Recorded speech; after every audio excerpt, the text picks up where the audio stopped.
தமிழ்நாட்டில் இருக்கக்கூடிய அத்தனை சிலைகளுக்கான கல்லு எங்கேருந்து எடுக்கப்பட்டது தெரியுமா? ஊத்துக்குழியில உள்ள கல்லிலிருந்து மட்டும்தான் சிலை செய்ய முடியும். அந்த உள்ள பாறைகளுக்குத்தான் அந்த கடினத்தன்மை உண்டு. அங்கிருந்து தான் உலகம் முழுக்க எல்லா சிலைகளும் செய்யப்பட்டு போகுது. அந்த கல்லுல ரேகை சாஸ்திரம்னு ஒன்று உண்டு.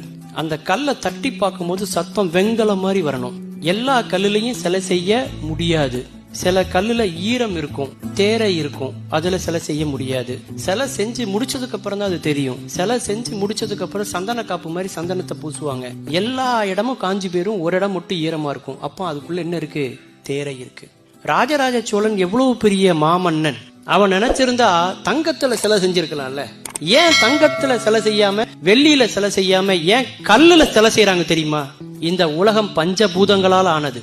நம்முடைய உடம்பும் பஞ்சபூதங்களால் ஆனது, கல்லும் பஞ்சபூதத்தால் ஆனது. கல்ல இன்னொரு கல்லோட வச்சு தேய்ங்க, நெருப்பு பூதம். அந்த கல்லுக்குள்ள பாத்தீங்கன்னா இன்னொரு கல்லை வச்சு உடைச்சிங்கன்னா அதுல மண்ணு வரும், மண் இன்னொரு பூதம். அந்த கல்லுக்குள்ள நீர் இருக்கிறது இல்லையா? அதனாலதான் அதுல பல பாறையை பொழந்துகிட்டு பல செடிகள் முளைக்குது. கல்லுக்குள்ள காத்து இருக்கு, அதனாலதான் உள்ள தேரையே உயிர் வாழுது அந்த காத்துல.